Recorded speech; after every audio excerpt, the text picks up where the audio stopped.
नमस्कार मित्रांनो, सगळ्यांचे स्वागत माझ्या कॉमन मॅन या यूट्यूब चॅनलवर।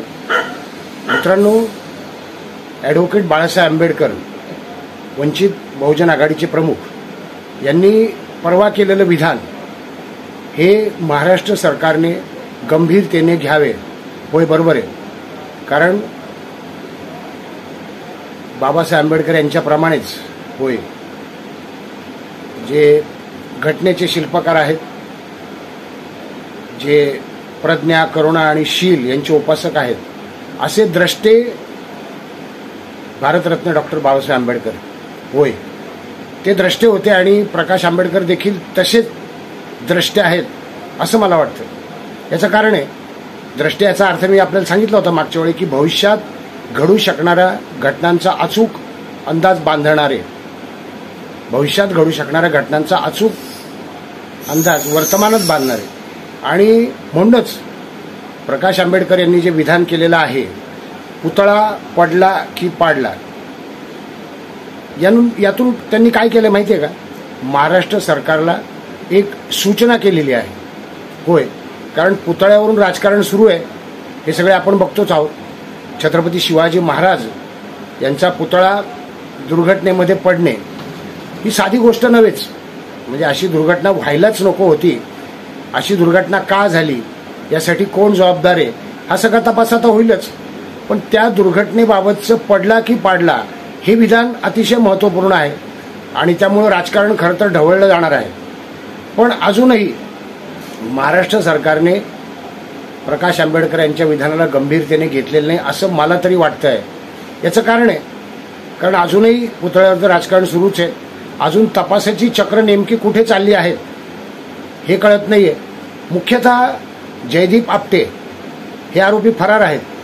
आता त्यांच्यावर सरकारवर आरोप होत आहेत की 3 ज्या आत्तापर्यंत दुर्घटना महत्त्वाच्या झाल्या, एक बदलापूरची आहे आणि आता ही पुतळ्याची पण एक आहे, याचे आरोपी फरार कसे झाले, सरकारने कसे होऊ दिले, तो देखील एक शोधाचा विषय आहे।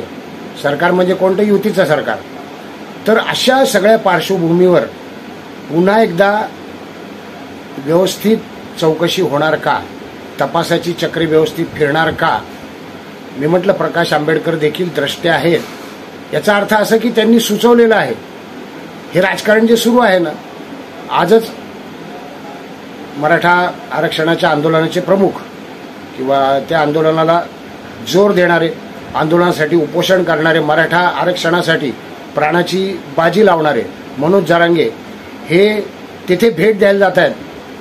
ते आता उतरले सिंधुदुर्गमध्ये आहेत आणि तिथे प्रत्यक्ष आता ते घटनास्थळी जाणारे, दुर्घटनेची पाहणी करण्याकरता। मला एक आश्चर्य वाटलं की बरोबर आहे, दुर्घटनेची पाहणी करायला जायला हरकत नाही, राणेंचा जरी विरोध असेल, मात्र राणेंनी स्वतःही जाऊन पाहणी केलेली आहे, नारायण राणेंनी। पण रॅली काढणार आहेत बरं का, अर्थात रॅलीने दुर्घटना बघायला जाणाऱ्या मी पहिलीच घटना बघतोय किमान रॅलीने।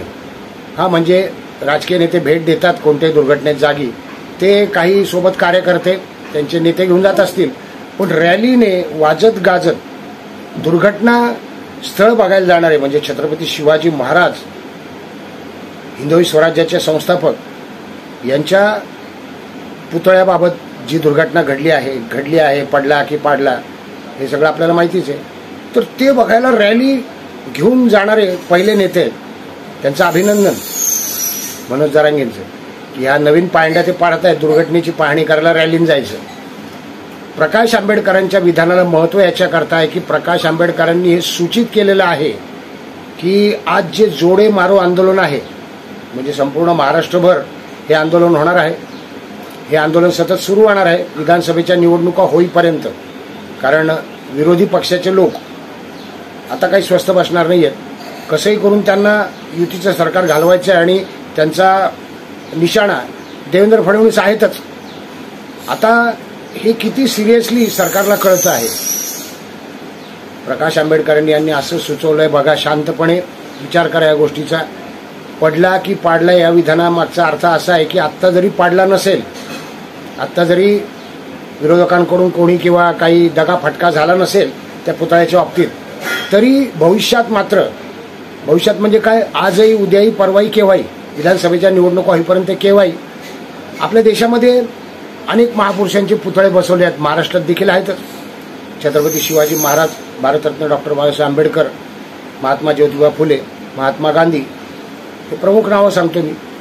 अनेक लोकांचे पुतळे आहेत, इंदिरा गांधीचे देखील आहेत, राजीव गांधीचे देखील आहेत. अनेक लोकांचे पुतळे आहेत, गल्लोगल्ली आहेत, चौकाचौकात आहेत. आणि पडला की पाडला या विधानामागचं प्रमुख अर्थ असा पण देखील आहे. त्यांना असं तर सूचित करायचं नाही, नकांत्यदृष्टी आहेत, की आता सगळ्या पुतळ्यांना संरक्षण पुरवा, सगळ्या पुतळ्यांना. कारण या घटनेचा फायदा विरोधक उचलण्याचा प्रयत्न करतील आणि या घटनेचा फायदा अधिक मिळावा याच्याकरता एखादी पुतळ्याच्या विटंबनाची घटना समोर येऊ शकते, विटंबनेची. याच्यापूर्वी अशा घटना घडल्या आहेत आणि त्यावरून बरंच राजकारण झालंय, दंगली देखील झालेल्या आहेत पुतळा विटंबना प्रकरणावरून. तर हे जितके महापुरुषांचे पुतळे महाराष्ट्रात चौकाचौकात गल्ली गल्लीत आहे, तेथे CCTV ताबडतोब बसवण्यात यावे. म्हणजे जर काही दुर्दैवाने काही वाईट प्रकार घडला तर संपूर्ण माहिती मिळू शकेल. आणि पोलीस संरक्षण देण्यात यावे. प्रमुख चौकातले जे पुतळे त्याला असेलही पोलीस संरक्षण, मात्र गल्लोगल्ली महापुरुषांचे पुतळे आहेत. याच्यावर एकदा मी बोलणारच आहे की महापुरुषांचे पुतळे उभारणं वाईट नाहीच, अतिशय योग्य आहे. ते समाजाला प्रेरणा देत राहतात. पण समाज खरोखर त्यातून प्रेरणा घेतो का, हा एक संशोधनाचा विषय आहे. की ते पुतळे फक्त राजकारणासाठी उरतात, म्हणजे जे पुतळे उभारतात त्यांचं नाव व्हावं आणि त्याच्याकरताच हे राजकारण तर नाही ना, अशी देखील शंका आहे पुतळ्यांचं राजकारण. तर आता प्रकाश आंबेडकर यांच्या विधानाला गंभीरतेने घेतलं पाहिजे आणि महाराष्ट्रातल्या सर्व चौकाचौकात गल्लोगल्ली बसलेल्या पुतळ्यांना महापुरुषांच्या ताबडतोब पोलीस संरक्षण देण्यात यावं. तेथे CCTVची व्यवस्था केली जावी. हे जर महाराष्ट्र सरकारने केलं तर महाराष्ट्रामध्ये होणाऱ्या संभाव्य दुर्घटना टळू शकतात आणि या दुर्घटनेमधून जे राजकारण होतं ते देखील टाळता येऊ शकतं. खरं तर युती सरकार काय, आघाडी सरकार काय, फार फरक नाहीच दिसलेला मला तरी. पण जनतेचं स्वास्थ्य किंवा सामाजिक स्वास्थ्य म्हणतात ते सामाजिक शांतता म्हणतात, ती कायम राखण्याकरता हे अतिशय आवश्यक आहे. आणि म्हणूनच प्रकाश आंबेडकर यांचं विधान गंभीरतेने घेण्याची गरज आहे. ताबडतोब सरकारने कारवाई सुरू केली पाहिजे आणि तशी माहिती देखील दिली पाहिजे. व्हिडिओ आवडला असेल तर लाईक करा, शेअर करा, सबस्क्राईब करा, जास्तीत जास्त लोकांपर्यंत पोहोचवा. सूचनांचे स्वागत आहे. धन्यवाद.